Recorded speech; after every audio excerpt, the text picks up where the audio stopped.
Comeback ये ऐसा शब्द है जो हर इंसान अपनी जिंदगी में कम से कम एक बार देखना तो चाहता ही है। हर कोई चाहता है डाउनफॉल के बाद वो फिर से वापस आए, फिर से कमबैक करे, लेकिन कमबैक इतनी आसानी से किसी को नहीं मिलता। ये सिर्फ उन्हीं लोगों को मिलता है जो जेन्युइनली ज्यादा मेहनत करते हैं और जो डिजर्व करते हैं। और यहाँ पे कुछ यूट्यूबर्स है जिनका डाउनफॉल सालों पहले हो चुका था, लेकिन फिर अपने कमबैक से लोगों को शॉक कर दिया। जिसमें से पहला नाम आता है आशीष चंचलानी का। और भाई आप तो जानते ही हो, एक टाइम था जब आशीष का अलग ही क्रेज हुआ करता था, क्योंकि जैसे ही उसका कोई वीडियो आता मिलियंस में व्यूज यूं ही आ जाते थे, क्योंकि उसका कॉमेडी रिलेटेबल होते थे और इसी वजह से लोग उससे कनेक्ट कर पाते थे। लेकिन फिर एक पॉइंट पर सब कुछ अचानक से रुक गया। वो ऐसा इसलिए क्योंकि आशीष ने अपने कंटेंट से एक लंबा गैप ले लिया। लगभग 2 साल तक वो यूट्यूब से ऑलमोस्ट गायब रहे, ना कोई रेगुलर अपलोड, ना कोई क्लियर अपडेट्स और ना ही कुछ और इस गैप के दौरान उन्होंने अपनी ऑडियंस को ये बताया कि वो सिर्फ यूट्यूब तक लिमिटेड नहीं रहना चाहते, वो कुछ अलग और कुछ बड़ा करना चाहते हैं। और उनका ये भी कहना था वो ऐसे प्रोजेक्ट्स पर काम कर रहे हैं जो वो अपनी ऑडियंस को फ्यूचर में दिखाना चाहते हैं। मतलब ओवरऑल एक बिग सरप्राइज वो प्लान कर रहे थे। लेकिन इंटरनेट का रूल तो आप सब जानते ही हो, जब आप गायब होते हो तो ऑडियंस आपके लिए रुकती नहीं है। और यही हुआ, वो लोग धीरे धीरे दूसरे यूट्यूबर्स को देखने लगे और नए क्रिएटर से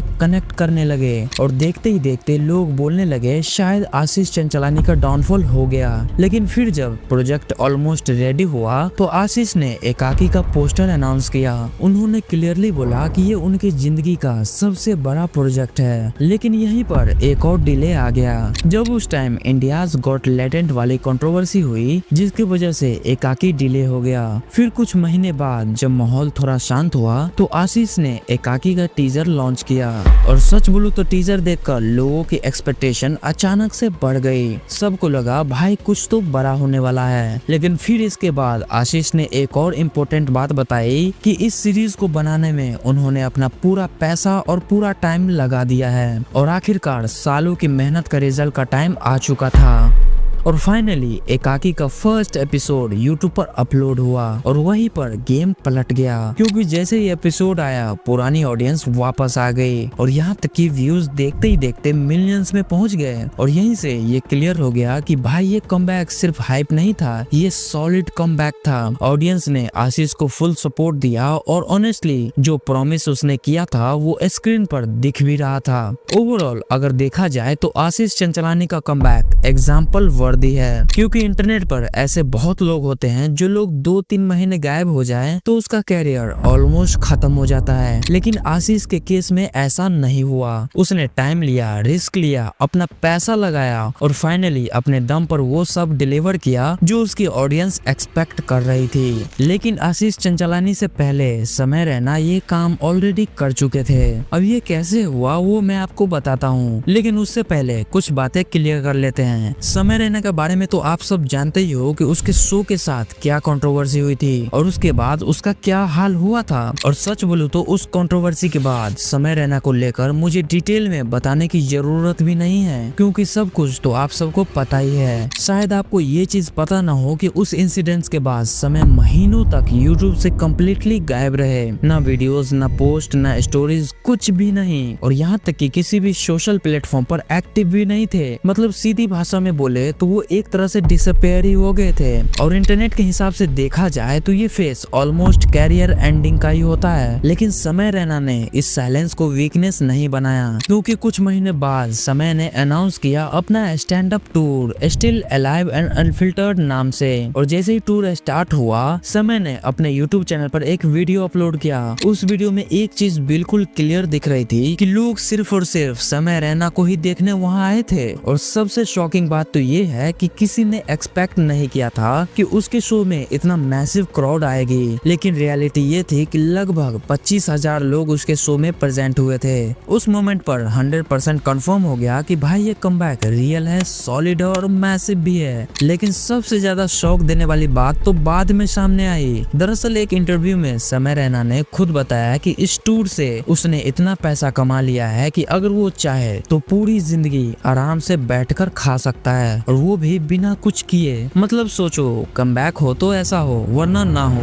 अब जब कमबैक की बात चल ही रही है तो फैक्ट टेक्स को भी शामिल कर ही लेते हैं। अब फैक्ट टेक्स जैसे चैनल को इनिशियली ग्रोथ बहुत ही फास्ट मिली थी। वो ऐसा इसलिए क्योंकि साइंस फिक्शन और मिस्टीरियस फैक्ट्स को एक क्रिस्प ड्रामेटिक प्रेजेंटेशन के साथ बताना, ये उस वक्त इंडियन यूट्यूब पर काफी नया कॉन्सेप्ट था। क्योंकि गूगल से तो फैक्ट्स उठाना सब कर लेते हैं, लेकिन उन्हें स्टोरी टेलिंग और ड्रामा के साथ प्रेजेंट करना, ये स्किल फैक्ट टेक्स को ही अलग बनाती थी। इसी वजह से एक टाइम पर उनका अलग ही क्रेज था। लेकिन फिर जब उसने फेस रिवील किया तब उसके बाद चीजों का फ्लो थोड़ा बदलने लगा। धीरे धीरे उनका फोकस क्वालिटी को छोड़कर क्वांटिटी पे चला गया और फिर यूट्यूब पर शॉर्ट्स का एरा आ गया। और आप सब तो जानते ही हो कि आजकल के ऑडियंस का अटेंशन स्पैन शॉर्ट्स में शिफ्ट हो चुका है, जिसका इम्पैक्ट ऑलमोस्ट हर बड़े क्रिएटर पर पड़ा और फैक्ट टेक्स भी उसी यूट्यूबर में से एक था। धीरे धीरे उनका ग्रोथ नीचे आने लगा और कुछ महीने तक चैनल ऑलमोस्ट खत्म सा हो गया। लगा जैसे ये चैनल डेड हो रहा है। लेकिन यहीं पर फैक्ट टेक्स ने एक स्मार्ट मूव लिया। उन्होंने लॉन्ग फॉर्म कंटेंट पर थोड़ा कम और शॉर्ट फॉर्म कंटेंट पर ज्यादा फोकस करना शुरू किया और वही मूव उसके लिए गेम चेंजर बन गया। शॉर्ट्स के थ्रू उसकी रीच वापस आने लगी, जिसके बाद एल्गोरिदम ने भी चैनल्स को फिर से पुश किया और धीरे धीरे ग्रोथ वापस आने लगा। और आज अगर आप फैक्ट टेक्स का चैनल चेक करोगे तो आप देखोगे कि उनके वीडियोस फिर से मिलियंस पे व्यूज ला रहे हैं और इसका सबसे बड़ा खुशी उनके ऑडियंस को हुई। क्योंकि सच ये है कि फैक्ट टेक्स एक जेन्युइन क्रिएटर है। उनका डाउनफॉल देखकर मुझे भी पर्सनली अच्छा नहीं लगा था, लेकिन अच्छी बात यह है कि उन्होंने गिव अप नहीं किया, अपनी स्ट्रेटेजी चेंज की और फाइनली कमबैक कर लिया। आज वो फिर से एक सक्सेसफुल यूट्यूबर है और ये भी प्रूव करता है कि यूट्यूब पर सिर्फ टैलेंट ही काफी नहीं होता, अडेप्ट करना भी जरूरी होता है। लेकिन टेक बर्नर का केस थोड़ा अलग था, क्योंकि उसका डाउनफॉल किसी ट्रेंड, किसी एल्गोरिदम या किसी गैप की वजह से नहीं हुआ था, बल्कि उनके कुछ गलतियों की वजह से हुआ था। और आप सब तो जानते ही हो कि जब टेक बर्नर ने एनार्क वॉच लॉन्च की तो लॉन्च के टाइम बहुत बड़े बड़े प्रॉमिस किए गए थे, लेकिन जब वॉच मार्केट में आई और लोगों ने उसे परचेज करके यूज करना शुरू किया तो रियलिटी बिल्कुल अलग निकली। मतलब ओवरऑल लोगों को वो प्रोडक्ट नहीं मिला जो उनसे प्रॉमिस किया गया था। फिर क्या, यूट्यूब पर एक के बाद एक एक्सपोज वीडियोस आने लगे, उनका क्रिटिसिज्म हुआ, ट्रोलिंग हुई और टेक बर्नर को हेवी बैकलैश का सामना करना पड़ा। और यहाँ तक कि उस फेज में उनका इमेज काफी डैमेज हो चुका था। लेकिन यहाँ पर सबसे शॉकिंग चीज ये नहीं थी कि उनका डाउनफॉल हुआ, बल्कि सबसे शॉकिंग बात ये थी कि टेक बर्नर ने अपनी गलती को माना। उन्होंने ओपनली एक्सेप्ट किया कि प्रोडक्ट में फ्लॉज थे। उसके बाद उन्होंने वॉच को रिडिजाइन किया, चेंजेस किए और कुछ टाइम बाद उसे दोबारा लॉन्च किया। और यहीं पर गेम पलट गया, क्योंकि जब बाकी क्रिएटर अपनी गलतियों से भागने की कोशिश करते हैं, टेक बर्नर ने अपनी गलती फेस की। इसी वजह से बहुत सारे यूट्यूबर्स और ऑडियंस दोबारा उन्हें रिस्पेक्ट करने लगे, क्योंकि गलती सबसे होती है, लेकिन गलती एक्सेप्ट करना और उसे सुधारना सबसे नहीं आता। ओवरऑल अगर देखा जाए तो टेक बर्नर ने बेस्ट पॉसिबल कमबैक मारा, क्योंकि कंट्रोवर्सी के टाइम जब आप उनके व्यूज देखते तो काफी कम हो चुके थे, लेकिन आज अगर उनके चैनल पर जाकर देखो तो सिचुएशन पहले से काफी बेटर है। इसलिए ये कहना गलत नहीं होगा कि टेक बर्नर ने भी कमबैक कर लिया है। लेकिन अगर किसी यूट्यूबर के कमबैक को लेकर सबसे ज्यादा एक्साइटेड कोई था तो वो थी उसकी ऑडियंस। ऑफ कोर्स मैं बात कर रहा हूँ हमारे बीबीएस बीस्ट बॉय शुभ की। आप सब तो जानते ही हो कि जब बीबीएस ने लगभग 9 महीने का ब्रेक लिया तो वो ऑलमोस्ट यूट्यूब से गायब ही हो गए थे। ना कोई न्यू अपलोड्स, ना कोई पोस्ट और ना ही कोई अनाउंसमेंट। सीधी भाषा में बोले तो ऐसा लग रहा था जैसे उन्होंने यूट्यूब छोड़ ही दिया हो। और जब कोई क्रिएटर इतना साइलेंटली डिसअपीयर हो जाए तो यूजुअली ऑडियंस मूव ऑन कर जाती है, लेकिन बीबीएस के केस में ऐसा नहीं हुआ। जब वो 9 महीने बाद यूट्यूब पर वापस आया तो उनकी ऑडियंस ने बिल्कुल वही सपोर्ट दिखाया जो पहले दिखाती थी। व्यूज आए, कमेंट्स आए और सबसे बड़ी बात उसकी रिस्पेक्ट वापस आई, क्योंकि इसका रीजन भी था कि बीस्ट बॉय शुभ कभी सिर्फ एक गेम पर डिपेंड नहीं रहता।